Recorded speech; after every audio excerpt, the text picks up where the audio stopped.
안녕하세요. 안몰입니다.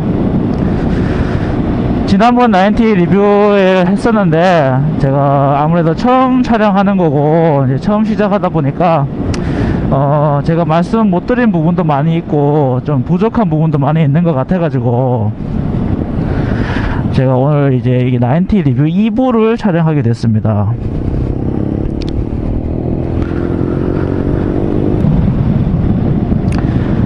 제가 지난번에 90를 세대째 박스를 깠다고 했었는데요, 90의 매력이 도대체 무엇이길래 제가 세 번째나 이렇게 박스를 까게 됐는지 일단 먼저 설명을 드리려고 합니다. 몇 가지 이유가 있는데 그 중에 첫 번째는 가장 단순한 이유이기도 하고요, 바로 장르거든요. 이런 클래식이라는 장르 자체가 저하고는 굉장히 잘 어울렸다고 생각을 합니다. 휴일이나 시간이 날 때 바이크를 타면서 이렇게 자연 경치 구경도 하고 이렇게 달리면서 바람도 맞고 그러면서 뭐 맛집도 가고 관광지도 가고 그렇게 하는 것이 제가 하고 싶어 했던 것이었어요.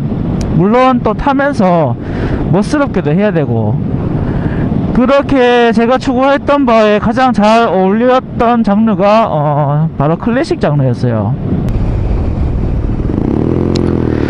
뭐 여러분들도 아시다시피 모터사이클에는 다양한 그런 장르들이 많이 있는데 각 장르마다의 어떤 그런 개성이 워낙 강하다 보니까 저 같은 그때 당시 초보의 입장에서 접근하기가 사실 쉬운 건 아니었어요. 뭐 정보도 없었고 또 어떤 그런 뭔지 모를 그런 두려움 같은 것들이 있었는데, 사실 사람들이 생각하기에 오토바이라 하면은 가장 첫 번째로 떠올리는 이미지, 대다수의 사람들이 떠올리는 이미지는 바로 이런 클래식 장르고, 그러다 보니까 저도 조금 더 접근하기가 수월하지 않았나 그런 생각이 듭니다. 그동안 기변도 많이 하고 이제 여러가지 장르들을 물론 많이 타봤습니다. 한때는 레플리카가 가장 재밌다고 생각도 했었고, 그렇지만 이렇게 뭔가 항상 이 바이크 본연의 즐거움이라고 할 수 있는 그런 자유스러움을 느끼기에는 제 개인적인 생각으로는 이런 클래식 장르가 가장 어울리지 않나 그런 생각이 듭니다. 그리고 두 번째 이유는 바로 이 사운드, 그리고 이 공랭 R엔진의 그런 개성, 그런 건데요. 특히 사운드, 90 같은 경우에는 순정으로 아크라포빅 튜닝이 되어서 나옵니다. 트윈 머플러가 달려 있는데 너무너무 사운드가 좋은 거예요. 엔진의 어떤 그 기통수를 떠나서 사운드의 만족도로 제가 평가를 내렸을 때도 이 R90의 사운드는 거의 뭐 최고라고 할 수 있을 정도로 정말 좋습니다. 특히 이 공랭 2기통 박스 엔진과 어울려서 제가 감히 표현하자면 정말 환상적인 소리를 만들어냅니다. 이 스크램블러 모델은 이제 머플러가 조금 다른데요. 노멀 90 같은 경우에는 머플러가 이제 밑에 달려 있고, 스크램블러는 업 스타일로 이제 배기관이 위로 이렇게 올라와서 위쪽에 달려 있거든요. 그거는 이제 장르의 특성 때문에 스크램블러가 험한 길을 주로 이제 다니는 목적이다 보니까 뭐 돌팀이라든지 그런 다양한 상황에서 머플러가 손상되는 경우가 있다고 하더라고요. 그래서 그것을 보호하기 위해서 이제 위쪽에다 보통 달려 있습니다. 스크램블러 장르 대부분이요. 단순히 어떤 그런 기능적인 측면에서 위에 달려 있다라고 하지만 사실 제 개인적으로 외관상 어떤 디자인적인 요소로 봤을 때도 위쪽에 달려있는 것이 상당히 멋스러워요. 그리고 이 스크램블러 머플러는 노멀하고 모양도 좀 다른데 이제 방열판도 이렇게 붙어 있고 엔더 부분도 조금 다르고 머플러의 디자인도 조금 다릅니다. 근데 조금 더 멋있어졌다고 저는 생각을 해요. 그리고 사운드는 사실 스크램블러가 조금 다른데 뭐 엔진의 어떤 뭐 조금 달라진 부분이 있을 수도 있고, 아니면은 이제 그 머플러가 모양이 조금 바뀌면서 사운드의 질감이 조금 달라질 수도 있는데, 물론 묵직하고 이기통의 그런 사운드를 내긴 내지만 노멀과 비교하자면 조금 더 하이톤의 앙칼진 소리가 난다고 할 수 있습니다. 그리고 세 번째는 관리의 용이성이에요. 일반 보통 바이크들 같은 경우에는 이제 체인으로 되어 있지 않습니까? 구동을 하는 데 있어서. 근데 90는 특히 R90 뿐만이 아니라 R엔진에 들어간 대다수의 모델들은 다 샤프트 방식으로 구동을 합니다. 그러다 보니까 체인은 그 유명한 DID 회사에서 얘기하기로는 500km 탈 때마다 관리를 해주라고 해요. 근데 대부분의 라이더들이 그렇게 안 할 겁니다. 뭐 간혹 가다가 생각 한번 나면은 뭐 루브를 뿌리거나 뭐 청소하거나, 정말 잘 하신다고 하시는 분들도 1000km에서 2000km 내외에서 관리를 하지, 저는 아직까지는 500km 타고 관리하고 이러시는 분은 못 봤어요. 그만큼 어떻게 보면 사실 간단하지만 귀찮은 부분인데요. 근데 R엔진이 들어간 90, 뭐 GS라든지 이런 바이크는 샤프트가 들어가는데, 샤프트는 길들이기 해가지고 1000km 점검 때만 오일을 갈아주시면, 제조사에서는 뭐라고 하냐면 오일 교환을 할 필요가 없다라고 얘기를 해요. 한마디로 유지보수가 필요 없다라는 얘기죠. 그럼 뭐냐, 그냥 세차만 잘 해주고 엔진 오일만 제때제때 갈아주고 뭐 타이어 다 되면 갈아주고, 그거 말고는 손댈 게 없다는 얘기예요. 그러다 보니까 사실 초보들이 오토바이에 대해서 잘 모르기 때문에 관리를 잘 못하는데, 그런 입장에서 봤을 때도 너무나 이 편한 방식이 바로 이 샤프트 드라이브 방식입니다. 장단점이 있어요. 체인의 장단점이 있고 이 샤프트 드라이브 장단점이 있는데, 이게 샤프트 드라이브라고 해가지고 체인보다 많이 부족하냐, 그런 건 아니에요. 물론 초창기에는 다양한 문제점들이 있었다고 하는데, 이게 이제 기술이 발전되면서 많은 업그레이드가 이루어졌다고 해요. 그래가지고 지금의 어떤 샤프트 드라이브 방식은 사실 굉장히 어떤 완성도가 높다고 할 수 있습니다. 어떤 물리적인 한계까지 웬만한 건 다 극복을 했다고 하더라고요. 그러다 보니까 단점이 딱히 없고, 우리같이 이렇게 일반 주행을 하는 데 있어서 단점이 딱히 없고, 그리고 관리도 특별히 할 게 없고, 그러다 보니까 너무 편한 거예요. 그리고 90는 공랭 엔진이 들어갔죠. 순행 엔진이 들어간 GS 같은 경우에는 뭐 냉각수하고 이런 게 들어갈 수 있겠지만, 90에 들어간 이 박스 엔진에는 공랭 엔진이 들어가 있다 보니까 냉각수도 없어요. 뭐 전자장비도 거의 없습니다. 뭐 고장날 게 없고 관리할 게 없어요. 그래서 고수들도 물론 좋겠지만 초보분들한테 특히 관리할 게 없고 고장 안 나고 단순하니까 이거만큼 편한 바이크가 어디 있겠습니까? 그래서 이 세 번째 제가 말하고자 하는 90의 매력은 바로 이 관리의 용이함입니다.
지금 보시는 요게 이제 샤프트입니다. 그 스윙암 속에 이거 이제 겉으로 보이는 건 이제 스윙암처럼 생겼는데 안 속에 이제 기어가 들어가 있거든요. 그래서 기어가 들어가서 이제 물려가지고 이 바퀴를 돌려주는 그런 방식입니다. 보시다시피 체인처럼 이렇게 외부로 노출되어 있는 것이 아니라 이제 스윙암 속에 오일이 들어가서 기어가 돌아가는 방식이기 때문에 딱히 이렇게 관리를 해줄 필요가 없는 거죠. 대신에 이게 만약에 고장 나거나 사고로 인해서 교체를 해야 될 경우에는 굉장히 비싼 모델입니다. 제가 주변에 그 교체를 하신 분이 계셔가지고 여쭤보니까 약 한 300만원 정도 한다고 하더라고요. 근데 뭐 특별한 이유가 없으면 이게 고장날 일은 거의 없습니다. 네, 그리고 요게 이제 스크램블러의 머플러인데요. 여기 보이시다시피 여기 방열판이 두 개가 붙어 있고요. 모양도 노멀하고 조금 다르죠. 그리고 보시다시피 위에 이렇게 배기관이 위로 해서 올라가 있습니다. 원래 노멀 라인티 같은 경우에는 여기 밑에 이렇게 되어 있거든요. 근데 스크램블러는 이렇게 위로 이렇게 되어 있죠. 모양도 상당히 예쁘고요. 여기 가까이 보시면 아크라포빅 모양이 이렇게 로고가 이렇게 새겨져 있습니다. 그리고 뒤에서 봤을 때 엔드 부분도 노멀보다 조금 더 디자인이 괜찮다고 볼 수 있어요. 그리고 이게 지금 리어 휠인데요. 샤프트 방식을 사용하는 이 바이크들은 그 일반 휠하고 달라가지고 일단 이게 모노 스윙암 구조로 일단 되어 있고요. 그렇다 보니까 이제 그 휠을 탈착하는 과정에서 지금 가운데 보시면은 볼트가 5개가 박혀있죠. 검은색 볼트가. 이거를 풀면은 그냥 빠집니다. 자동차랑 비슷한 구조라고 생각하시면 돼요. 자, 그리고 이게 스크램블러의 계기판입니다. 시동을 한번 걸어 볼게요.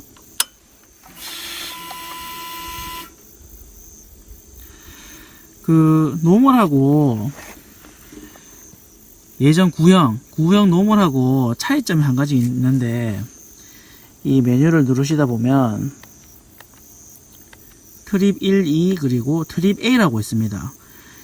이 트립 A가 예전에는 없었거든요. 뭐 있었는데 제가 기억을 못하는지는 잘 모르겠는데 어쨌든 제 기억으로는 없었거든요. 근데 요게 뭐냐 하면, 보통 우리가 투어를 가거나 할 때 내가 오늘 몇 킬로를 가는지를 보기 위해서는 트립을 초기화를 시켜 가지고 0킬로로 만든 다음에 이제 갔다 와서 그리고 킬로수를 확인을 하지 않습니까?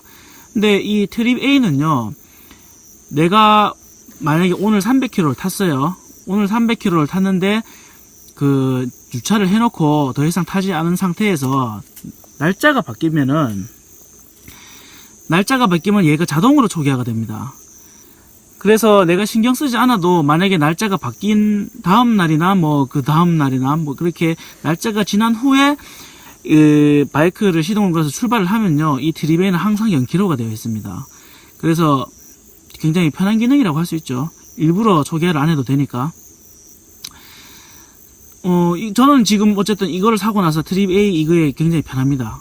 신경 쓰지 않아도 갔다 와서 요거만 보면은 내가 오늘 몇 킬로 탈 수 있는지 볼 수가 있으니까요. 괜찮은 것 같아요. 그리고 온도, 그리고 시계, 그 다음에 셋업 메뉴, 총 킬로수죠. 그리고 트립 1, 2 메뉴는 이제 이렇게 되어 있습니다. 보시다시피 이제 전에도 말씀드렸는데 계기판은 이런 식으로 한 개고, 속도가 이렇게 나와 있습니다. 220km까지 적혀 있는데 90의 성능은 제가 볼 때는 충분히 220까지 나갑니다.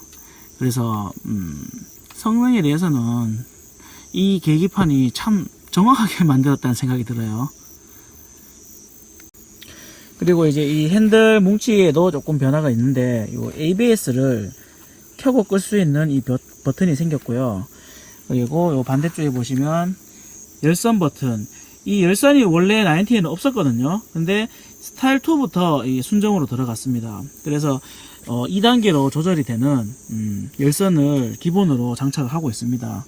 겨울 주행할 때는 이게 큰 도움이 되거든요. 필수적인 요소라고 할 수 있습니다.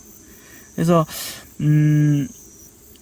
필요한 기능들은 웬만큼 다 들어갔고, 지금은 사실 초창기 90에 비해서 조금 더 실용적인 그런 변화들이 있었다고 볼 수 있습니다. 그리고 요 보시면은 이 깜빡이가 예전에는 그 조금 옛날틱한 그런 큰 그런 거였거든요. 근데 지금 보시다시피 LED, 대부분의 BMW가 사용을 하고 있는 이 LED로 변경이 됐습니다. 이것도 뭐 이거에 클래식하지 않다라고 말씀하시는 분들도 계시는데, 제가 볼 때는 이게 뭐 그렇게 전체적인 디자인에 영향을 미치지도 않고, 오히려 이게 굉장히 밝거든요, 이 LED가.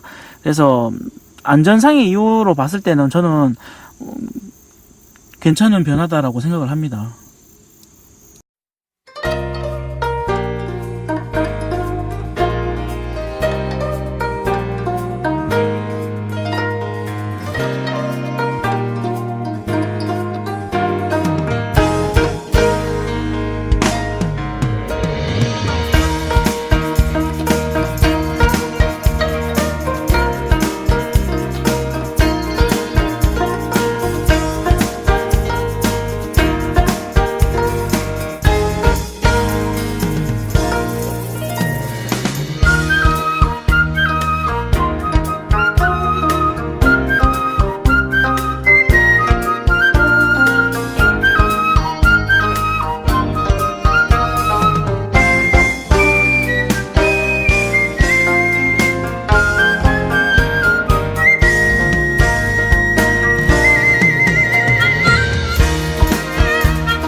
자, 그리고 네 번째 이유는요, 바로 튜닝입니다. 튜닝이 무슨 이유가 될 수 있겠냐 하겠지만, 사실 90는 처음 초기 개발해서 출시했을 때 유저가 입맛대로 튜닝할 수 있게끔, 그리고 쉽게 할 수 있게끔 그렇게 만들어져서 나왔습니다.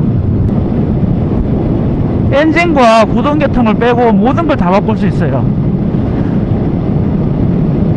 그렇기 때문에 보통 일반 바이커들 같은 경우에는 프레임을 제거하기가 힘들잖아요. 근데 90는 프레임도 내 마음대로 만들 수가 있습니다. 그리고 이제 다양한 파츠들도 많이 준비가 되어 있습니다. 90가 원래 또 튜닝을 하게끔 그렇게 되어 있기 때문에 파츠도 많이 있고요. 근데 스크램블러 같은 경우에는 물론 튜닝을 또 하기 쉽게 되어 있는데도 불구하고 조금 노멀하고는 튜닝의 성향이 조금 다른 것 같아요. 이거는 그냥 제 생각인데요. 노멀 같은 경우에는 어떤 드레스업적인 측면에서 튜닝을 보통 많이 하시는 것 같았는데, 스크램블러 같은 경우에는 주로 이제 모터 캠핑이라든지 어떤 임도 주행을 목적으로 두시는 분들이 많아서 그런지 드레스업적인 측면보다는 좀 더 실용적인 측면, 예를 들어서 엔진을 보호하기 위한 언더커버, 수납 공간을 위한 어떤 뒤에 케이스, 뭐 탑박스나 사이드박스, 그리고 뭐 탱크박스 같은 것들, 그리고 임도 주행 시 헤드라이트를 보호하기 위한 어떤 커버, 이런 종류의 어떤 튜닝들을 많이 하시는 것 같더라고요. 어쨌거나 90는 튜닝을 내가 어떤 걸 하냐에 따라서 완전히 다른 모습의 바이크로 탈바꿈 할 수 있는 그런 매력이 갖고 있습니다. 그래서 그것 또한 90의 저는 장점이라고 생각을 하고, 그리고 마지막 다섯 번째는요, 90는 일단 편합니다. 물론 이거보다 편한 바이크도 많습니다. 멀티 장르라든지 투어러 장르들이 훨씬 더 편하죠. 근데 그런 바이크들은 대체로 무거워요. 무겁다는 단점이 있습니다. 그리고 크기가 크고 시트고가 높고 그것 또한 나름의 단점이라고 할 수 있습니다. 근데 나이트 같은 경우에는 작고 가볍습니다. 작고 가볍기 때문에 컨트롤이 쉽고요. 자세도 기본 네이키드 자세를 가지고 있기 때문에 편합니다. 장거리 주행을 해도 딱히 그렇게 많이 힘들거나 알차처럼 그런 게 없어요. 정말 가지고 놀기 좋은, 편한, 쉬운 그런 펀바이크라고 저는 생각이 듭니다. 나인트는 다양한 매력을 많이 가지고 있어요. 단순히 클래식 바이크라고 해서 클래식하다라는 것만으로 정의하기에는 이 바이크는 너무나 많은 매력을 가지고 있습니다. 그 외에도 많이 있겠지만 이렇듯 5가지의 대표적인 매력이 있다고 저는 생각을 합니다. 그렇기 때문에 저는 그 매력이 너무나 좋아서 저는 이렇게 90를 3대째나 구입을 하게 된 것이죠.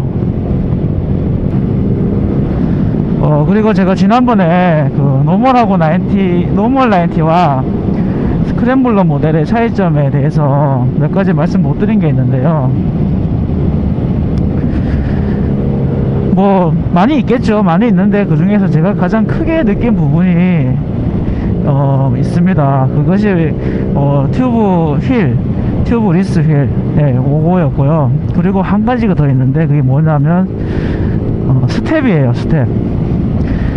제가 노멀 90를 타면서 스텝 위치가 너무 좀 애매해 가지고요. 착지를 할 때 발을 내리면 다리가 스텝에 걸렸어요. 그래서 착지할 때마다 어떤 조금씩 불안한 그런 점이 좀 있었거든요. 그래서 이거는 좀 개선이 됐으면 좋겠다, 왜 이걸 이렇게 만들었을까, 이런 생각을 좀 했었거든요. 그런데 이게 조정이 된 건지 아니면 스크램블러의 어떤 구조적인 면 때문에 좀 다른 건지 모르겠는데, 어쨌든 스크램블러는 스텝이요 조금 앞에 가 있습니다. 그래서 다리를 내리면 스텝이 안 걸려요. 이유는 솔직히 저도 잘 모르겠습니다. 근데 어쨌든 다리가 안 걸린다는 거는 확실합니다. 제가 스크램블러 박스 까기 전에 17년식 90 시승을 해봤었는데 17년식 노멀 90도 마찬가지로 걸렸거든요. 근데 스크램블러는 안 걸린단 말이죠. 분명히 어떤 차이점이 있습니다. 아무리 90가 시트고가 낮다고 하더라도 급박한 상황에서 다리를 내렸는데 스텝에 다리가 걸려서 꼬인다면 그건 나름대로 어떤 위험한 상황을 연출할 수 있습니다.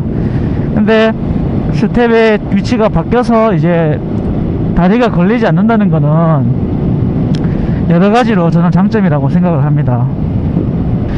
지난번에 올린 영상과 그리고 이번에 올린 이 영상을 통해서 여러분들이 90라는 바이크 그리고 90 스크램블러라는 바이크에 대해서 많이 알게 되셨다면 저는 그걸로 기쁘게 생각하겠습니다.